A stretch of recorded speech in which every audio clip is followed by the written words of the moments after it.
Toxic love rarely announces itself. It doesn't arrive with warning labels. It often arrives dressed as intensity, passion, or just loves me so much. But love that harms does not start as harm. It starts as confusion. If you find yourself constantly explaining him to yourself, constantly shrinking a little so he stays, constantly losing your voice just to keep the relationship alive, then what you are experiencing is not love. It is attachment mixed with fear. Real love expands you. Toxic love contracts you. Let's talk about 5 signs that what you are calling love is actually something that is hurting you. Sign 1, his love makes you feel unsafe instead of grounded. Toxic love is felt first in the body, long before the mind catches up. You notice it in the way your chest tightens when you see his name light up your phone. You notice it in the way your breath shortens before a conversation, as if your body already anticipates that something will go wrong. Love is supposed to be the place where you come home to yourself, but instead you find yourself bracing, preparing, calculating. You are not relaxed in his presence. You are vigilant. You start predicting his moods like weather patterns. You learn the tone of his hey, and already know if the evening will be peaceful or walking on invisible shards.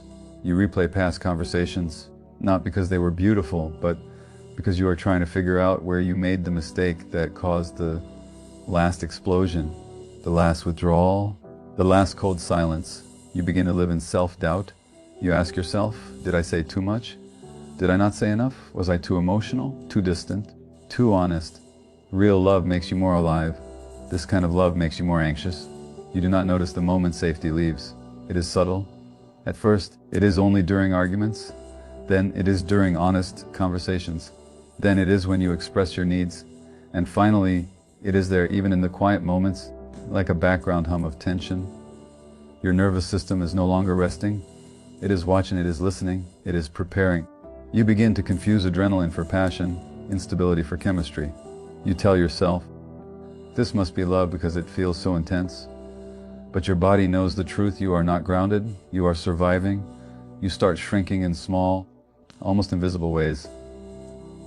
You laugh a little less freely because you don't know how he will interpret it.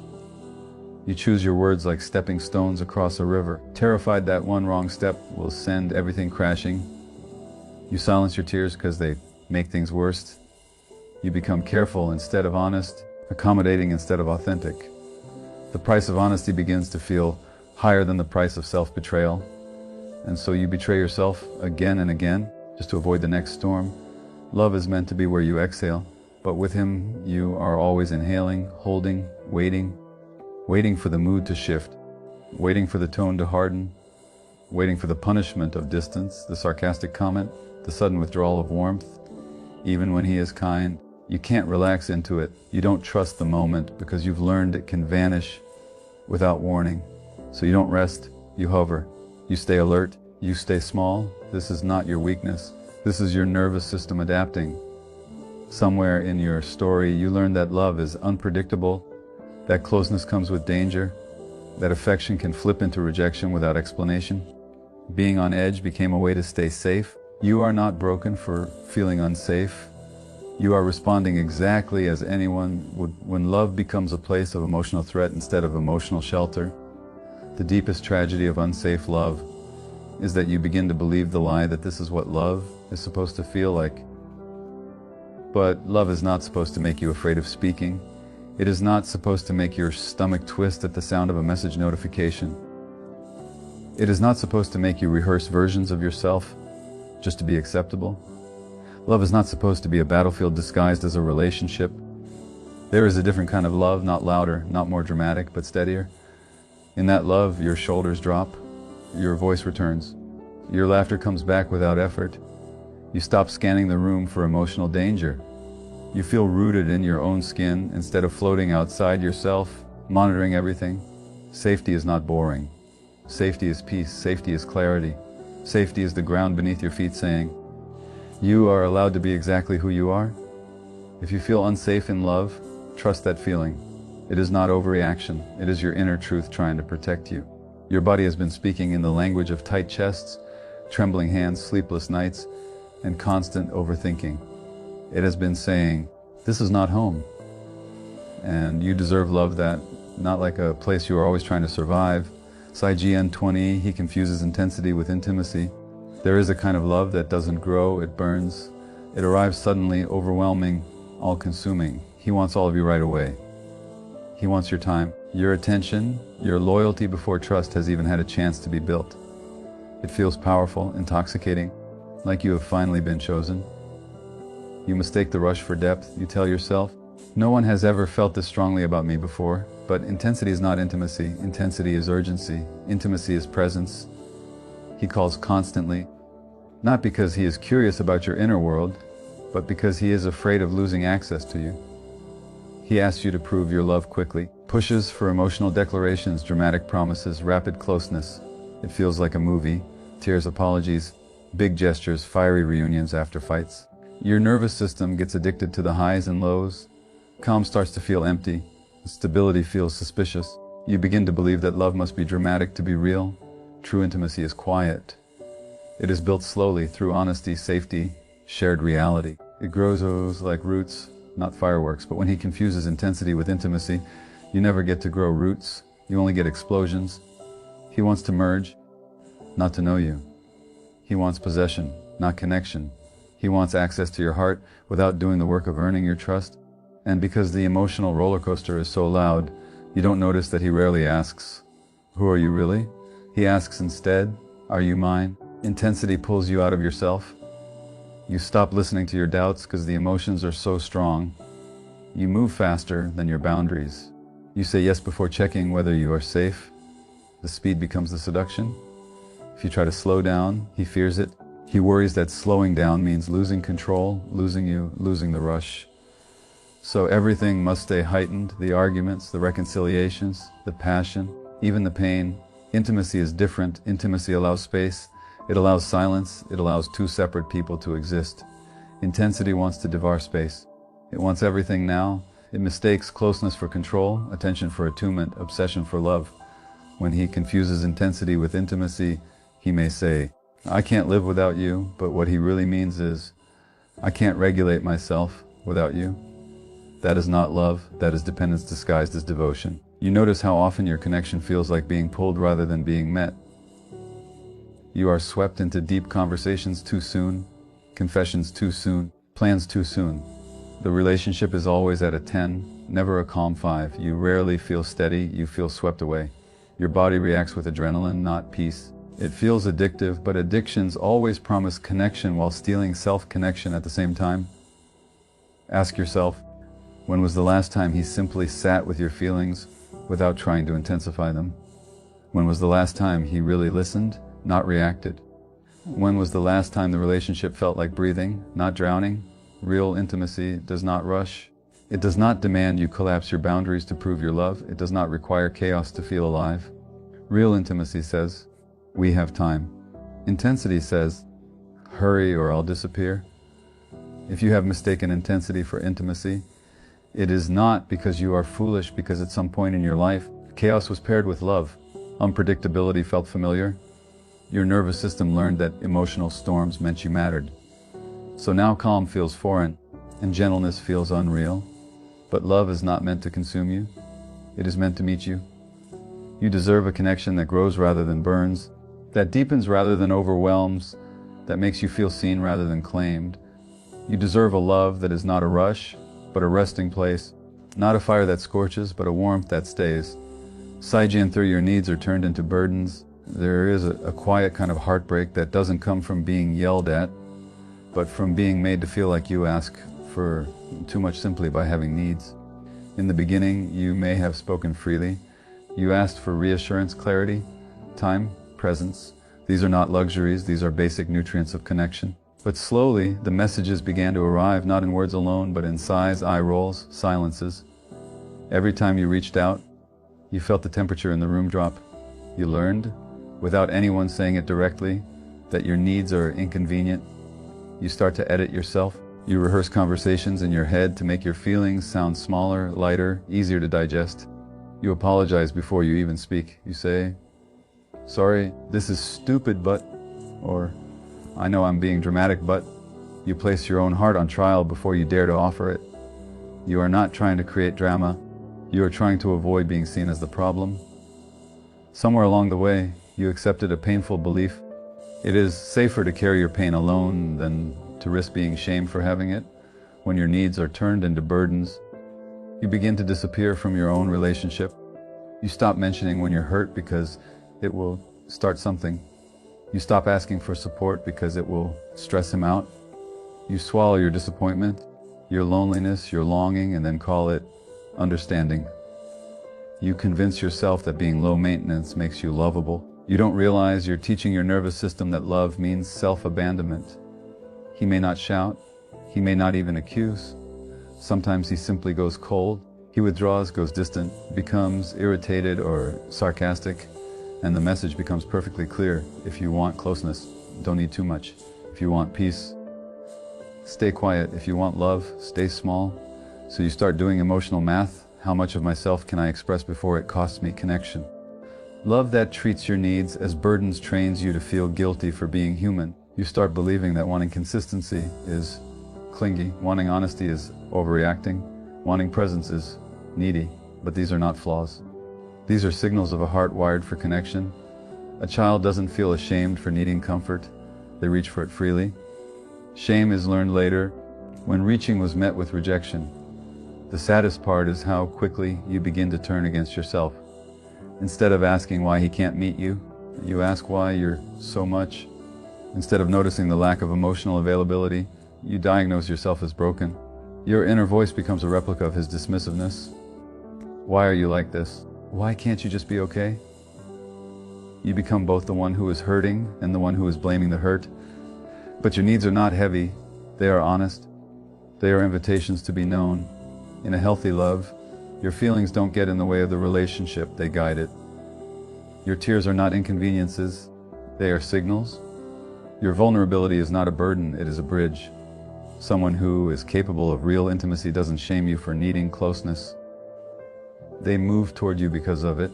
If you have been taught that your needs are too much, understand this. It was never about the size of your needs. It was about the limits of the other person's capacity. Some people cannot sit with emotions not theirs, not yours. They call your needs burdens because they don't know how to meet them. That is their wound, not your flaw. Your healing begins the moment you stop apologizing for your emotional life. The moment you say, my needs are valid even if you cannot meet them. The moment you realize that love is not proven by how little you ask for, but by how safely you can show up as your whole self. You are not too much. You were just with someone who could offer too little, this IGN forcing. He controls through withdrawal, blame, or subtle punishment. Control is not always loud. It is not always shouting rules or obvious demands. Sometimes it arrives quietly, wrapped in silence, distance, or disappointment. You begin to notice that when you do something he doesn't like, he doesn't necessarily argue. He withdraws, he becomes cold, distant, less available. Stops text back, his tone shifts, his warmth disappears. And without him ever saying the words, the message lands deep inside you. If you don't behave the way he wants, you will lose connection. This is control through absence. The punishment isn't a raised voice, it is emotional starvation. You start trying to win back the version of him who was loving, attentive, affectionate. You apologize just to end the coldness, even when you didn't do anything wrong. You become focused on getting him back to normal, and in the process, you stop asking whether normal was ever healthy to begin with. Blame becomes another tool. Whenever there is conflict, somehow it circles back to you. He forgets plans, you're too demanding. He hurts you, you're too sensitive. He withdraws, you're overthinking. Slowly, the ground under your feet shifts, reality bends. You begin doubting your own perception. You start asking yourself, did I really cause this? Is it actually my fault? You find yourself explaining and defending your feelings as if you are on trial in your own relationship. Subtle punishment can be even more confusing because it hides under everyday behavior. The jokes with a sharp edge, the sighs, the sarcastic comments that sting but are brushed off as you're taking it too seriously, the slight change in tone when you say no, the way his mood drops when you assert a boundary. You feel it immediately, warmth goes away, approval is withdrawn. Love becomes conditional, given when you comply and withheld when you don't. Over time, you begin to anticipate the punishment before it even happens. You give up friendships because drama. You stop wearing something because it starts arguments. You avoid certain topics because they ruin the mood. You begin to shape yourself into the person who will trigger him the least. This is not compromise. This is erasure. It is the slow, painful training of your nervous system to prioritize his comfort over your truth. What makes this kind of control so powerful is that it entangles love with fear. You don't stay because you feel safe. You stay because you're afraid of losing the little moments of closeness he sometimes gives. The cycle becomes addictive: withdrawal, anxiety, reconciliation, relief. Each reconciliation feels like proof that the relationship is real, when in truth it is proof that you are being conditioned. None of this means you are weak. Your brain is responding exactly as a human brain does when love is mixed with unpredictability. It tries to fix, appease, adjust, understand. It thinks, if I can just do better, he will stop pulling away. If I just don't upset him, things will be good again. But control cannot be healed by compliance. The problem was never your inability to behave. The problem is his need to dominate the emotional climate of the relationship. Real love does not train you through fear. It does not make you afraid of speaking, needing, disagreeing, or being yourself. Real love doesn't punish, it communicates. It doesn't withdraw to win, it stays present to understand. In healthy connection, you can disappoint someone, set a boundary, say no or express hurt, and the relationship still feels like safe ground. If you recognize yourself constantly trying not to set him off, constantly monitoring his moods, constantly working to prevent withdrawal or blame, then your nervous system is telling you something important. It is not saying you are broken. It is saying you are living in a pattern where love is used as leverage. You deserve a love where closeness is not conditional, where connection is not currency, where you do not have to earn basic warmth by shrinking, pleasing, or staying silent. You deserve a love that does not punish you for being exactly who you are. Saijian Faifi, you keep losing yourself while trying to keep him. There comes a moment, sometimes quiet and sometimes devastating, when you realize you are no longer living your life, you are living a strategy to keep him. You measure your words, your laughter, your dreams, not by what feels true to you, but by what will keep the relationship intact. Bit by bit, parts of you fall away, not all at once, not dramatically, just slowly, like pages being torn from a book when no one is looking. You remember the person you were before. You had opinions, edges, preferences, a sense of self that felt solid. Now you find yourself saying, it's fine, whatever you want, even when it isn't fine. You stop doing small things you loved because they cause problems. You silence your instincts and call it compromise. You swallow your boundaries and call it love. You don't even notice how often you abandon yourself because the fear of losing him feels more threatening than losing yourself. You start making yourself smaller in subtle ways. You avoid shining too brightly because it might trigger his insecurity. You avoid asking for too much because it might overwhelm him. You avoid being fully yourself because you've learned that parts of you are difficult, emotional, too intense. So you begin editing your personality like a script, cutting scenes that are real but inconvenient. You become the version of you most likely to be tolerated, and the cost is that you are no longer truly there. Your world narrows around him. Your thoughts revolve around his moods, his needs, his reactions. You replay arguments, scan messages for hidden meanings, wait for his tone to tell you whether today is safe or fragile. You start neglecting your friendships, your passions, your goals, not because you don't care about them, but because all your energy is going toward maintaining emotional stability with him. You are exhausted, not from loving, but from managing. The tragedy is that you think this is devotion. You tell yourself, this is what strong love looks like, showing up no matter what, staying no matter how hard it is. But true love does not require you to disappear. When love is healthy, you become more yourself, not less. Your voice gets louder, not quieter. Your life expands instead of shrinking into the shape of another person. Losing yourself never happens because you are weak. It happens because somewhere in your history, you learned that attachment keeps you safe and abandonment hurts too much to risk. So you learn to hold on tightly. Even when your hands start bleeding, you learn to adjust, to accommodate, to become whatever keeps love from leaving. Your nervous system is trying to protect you, not betray you. But there is a grief that comes when you look in the mirror and realize you no longer recognize who is looking back. You feel like a guest in your own life. You laugh and it doesn't feel like your laughter. You say, it's okay. When it isn't, you stay. But the person who is staying is a faded version of the one who once wanted a full, honest life. Keeping someone who requires you to lose yourself is not love. It is self-abandonment in the name of connection.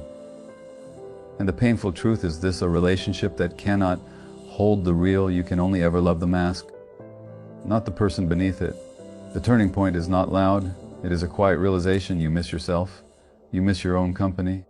You miss the parts of you that were honest, alive, unafraid to take up space. You begin to understand that the price of keeping him has been the slow disappearance of your own soul from your own life. And you deserve better than vanishing to be loved. You deserve a love where you don't have to perform, where you don't have to negotiate your worth, where you don't have to trade authenticity for proximity. You deserve to be chosen without having to disappear. One day, your healing will not begin with letting him go. It will begin with choosing yourself. If any of this feels painfully familiar, remember this: you did not choose toxicity. You chose love with the tools you had, with the history you carry, with the wounds you never deserved. But your nervous system has been trying to tell you the truth. Your tears have been trying to speak. Your body has been whispering, this hurts. The opposite of toxic love is not another relationship. It is your return to yourself. Choose the life where you don't have to beg to be safe. Choose the love where you don't have to vanish to be kept. Choose the path where your heart is not a battlefield, but a home. You are not asking for too much. You are simply loving someone who could not give enough.